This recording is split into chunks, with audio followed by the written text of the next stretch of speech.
I think it means several things. It means one, practicing within community, so helping people find resources, find services, get the help that they need for a particular situation. And then it's about application of knowledge. So I see it as an applied science of how do we use knowledge that we know of how improve well-being and people's life. How do we apply that to an individual, to a family, to a community, and even to a nation in a just and equitable way. My work focuses on improving the physical health of people with serious mental illness. So people with serious mental illness, we know, die 25 years earlier than the rest of the population due to multiple risk factors. So cardiovascular disease, lack of exercise, obesity, and a lot of different chronic medical conditions that impacts all of us, but for this population, it disproportionately impacts them.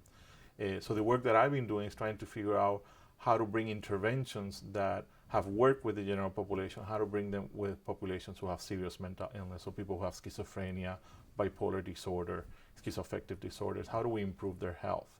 And then really focusing on people who have not only a serious mental illness, but also have a racial and ethnic minority component, so Latinos and African Americans here in New York City. And what we're trying to do is actually to see if this works.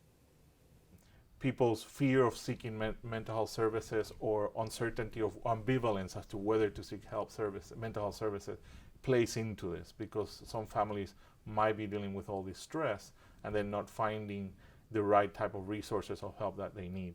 So some interesting programs that have come out is to push some of these mental health services into schools, into community settings, into primary care settings as well. So where people are actually going to get services, that's where you help try to identify these problems and provide services.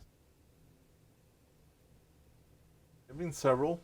One that I developed in California was this idea of developing fotonovelas, which is like a comic book, but with post photograph to help people educate, but also entertain you while they're educating you.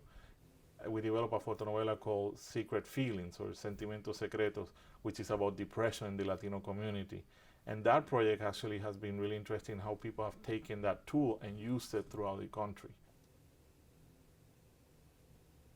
That was a tool of just how to provide information to the community in a way that is less stigmatizing and that it entertains you as well as educates the person.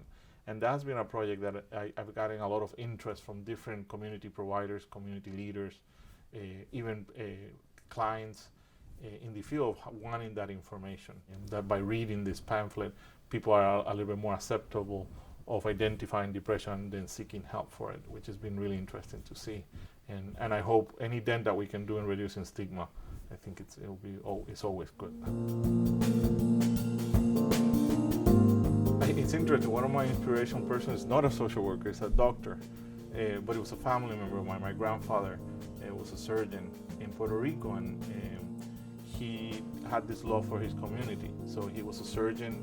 He had gone to the military, gone back to Puerto Rico, and then spent his life serving his community and getting involved in not only medical issues but also in social issues. So that love for the community is something that I've carried forward, or tried to live up to that sort of expectation. And it's something very